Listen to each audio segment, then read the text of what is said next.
आज की सबसे बड़ी और इंतहाई अहम खबर उस खित्ते से आ रही है जो इस वक्त दुनिया की सियासत का मरकज बना हुआ है। मिडिल ईस्ट में बढ़ती हुई कशीदगी और ईरान अमेरिका ताल्लुकात के दरमियान एक ऐसी सूरत हाल पैदा हो चुकी है जिसने पूरी दुनिया की तवज्जो अपनी जानिब मबजूल कर लिया है। ईरान के वजीर खारजा ने अल जजीरा को दिए गए एक इंतहाई धमाकेदार और वाज़ेह इंटरव्यू में अमेरिका और उसके इत्तेहादियों को साफ अल्फाज में खबरदार कर दिया है। उन्होंने कहा कि ईरान कभी भी पहल नहीं करेगा, लेकिन अगर अमेरिका ने ईरान की सरजमीन पर किसी भी किस्म का हमला करने की हिमाकत की तो उसका जवाब इंतहाई सख्त और निशाना बनिशाना होगा। ईरानियन फॉरेन मिनिस्टर ने वाज़ेह तौर पर कहा कि अगर अमेरिका हम पर हमला करता है तो हम खित्ते में मौजूद तमाम अमेरिकन फौजी अड्डों को निशाना बनाएंगे। उन्होंने बड़ी ईमानदारी और दिलेरी से इस बात का एतराफ भी किया कि ईरान के पास इस वक्त सीधा अमेरिका की सरजमीन को निशाना बनाने की जरूरत नहीं है, लेकिन खित्ते में मौजूद हर वो जगह जहां अमेरिकन परचम लहरा रहा है वो ईरान के निशाने पर होगी। इस बयान में सबसे अहम बात जो ईरानियन लीडरशिप ने वाज़ेह की वो उनका अपने पड़ोसी ममालिक के लिए एहतराम है। उन्होंने साफ कहा कि हमारा निशाना हमारे पड़ोसी इस्लामिक ममालिक या उनकी आवाम हरगिज नहीं है। हम अपने हमसाइयों से दोस्ती और अमन चाहते हैं, लेकिन अगर उनकी जमीन पर मौजूद अमेरिकन बेसिस से ईरान पर हमला हुआ तो वो बेसिस तबाही से नहीं बच सकेंगी।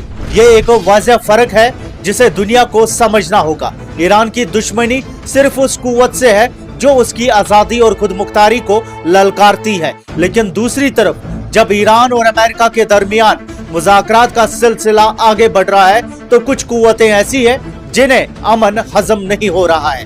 ब्रेकिंग न्यूज ये है कि इस्राएली वजीर आजम बेंजामिन नेतन्याहू ने एक बार फिर अपनी फितरत के मुताबिक मुज़ाकरात को सैबोटाइज करने की कोशिश शुरू कर दी है। इतलात के मुताबिक नेतन्याहू जल्द अमेरिका का दौरा करेगा, जहां वो प्रेसिडेंट डोनाल्ड ट्रंप पर दबाव डालने की कोशिश करेगा कि ईरान के साथ होने वाली किसी भी डील में ईरान के बैलिस्टिक मिसाइल प्रोग्राम और रीजनल प्रॉक्सीज की फंडिंग पर सख्त पाबंदियां लगाई जाए। दोस्तों, ये सीधी सीधी खारजी मुदाखलत है।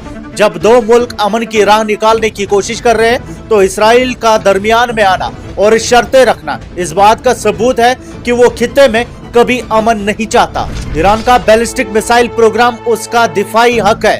हर आजाद मुल्क को हक हासिल है कि वो अपनी हिफाजत के लिए हथियार बनाए। नेतन्याहू का ट्रंप को मजबूर करना कि वो ईरान के दिफाई निजाम को निशाना बनाए दरअसल मुज़ाकरात की नाकामी की एक गहरी साजिश है।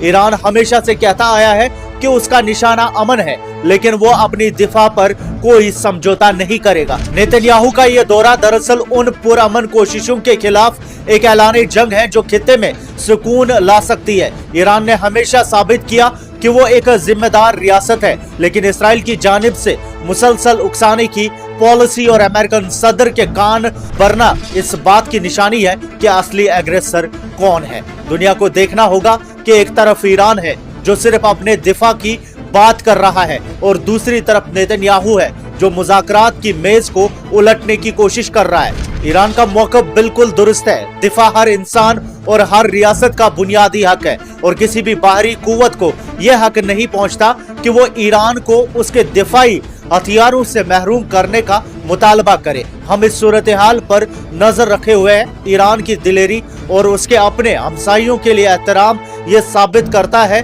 कि ईरान खित्ते का असली मुहाफिज है, जबकि इसराइल सिर्फ अपने मुफादात की खातिर पूरे खित्ते को आग में झोंकने पर तुला हुआ है। मजीद अपडेट्स के लिए जुड़े रहिए GNI के साथ। मैं हूं सईद साजिद हुसैन।